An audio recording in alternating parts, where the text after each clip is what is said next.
형사사건에 휘말렸을 때 피해자든 가해자든 혐의를 인정하고 나면 이후 가장 현실적인 고민은 결국 돈이죠. 합의금입니다. 도대체 얼마가 적정선일까요? 인터넷에 떠도는 형사 합의금 계산법 과연 믿을 수 있을까요? 오늘은 합의금 액수 정하는 방법을 확실하게 정리해 드리겠습니다.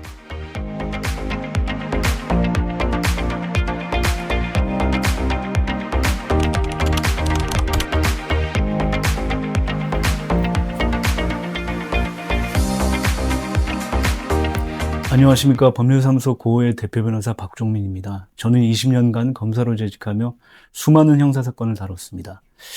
특히 전 국민의 공분을 샀던 박사방 사건의 수사팀을 총괄하며 조주빈에게 무기징역을 구형하는 등 디지털 성범죄 사건들을 처리한 경험이 많습니다.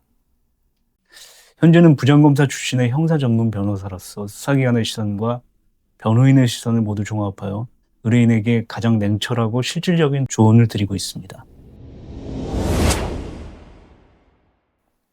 결론부터 말씀드리면 절대적인 기준은 없습니다.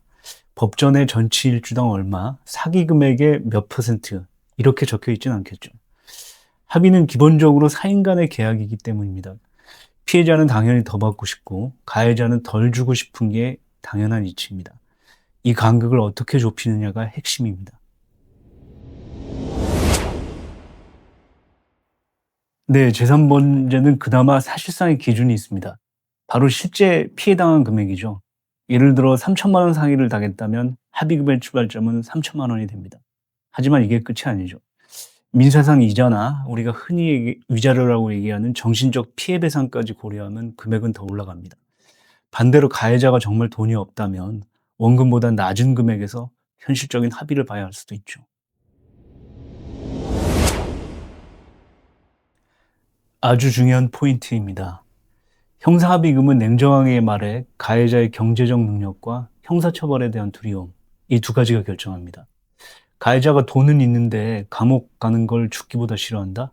그럼 합의금은 올라갑니다.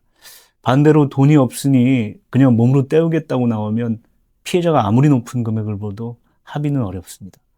그래서 피해자분들도 무턱대고 높게 부르기보단 가해자의 상황을 파악하는 전략이 필요합니다. 성범죄나 폭행 같은 재산범죄가 아닌 형사사건은 앞서 말씀드린 재산범죄보다 더 기준이 없습니다. 여기서는 흔히 말하는 죄질보다 앞서 말한 가해자의 상황이 더 크게 작용합니다.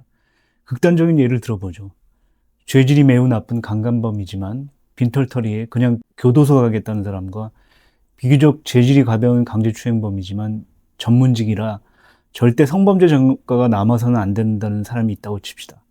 아이러니하게도 후자가 훨씬 높은 합의금을 제시할 가능성이 큽니다.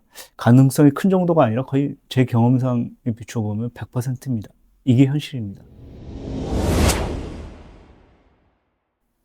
저는 20년 검사 생활하면서 수많은 가해자와 피해자를 봤습니다. 제가 의뢰인들에게 늘 강조하는 것이 있습니다. 합의는 단순한 돈거래가 아닙니다. 가해자의 진심 어린 반성이 전제되어야 합니다.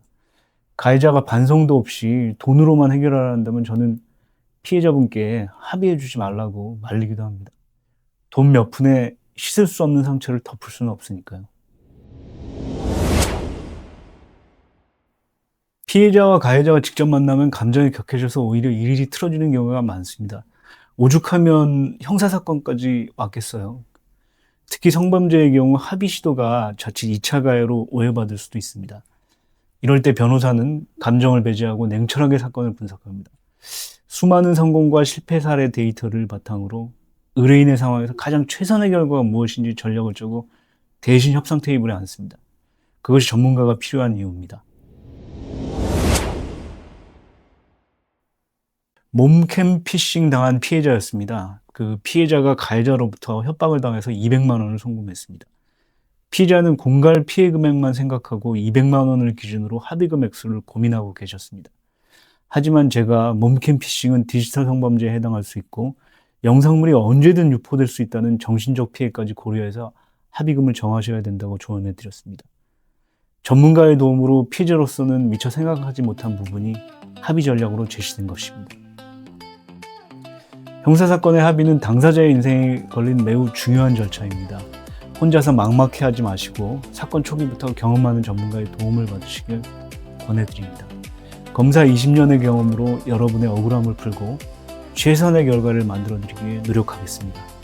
더 구체적인 상담이 필요하시다면 하단에 있는 법률사무소 홈페이지를 통해 상담을 남겨주세요. 영상이 도움되셨다면 구독과 좋아요, 알림 설정 부탁드리며 궁금한 점은 댓글로 남겨주시면 제가 성심성의껏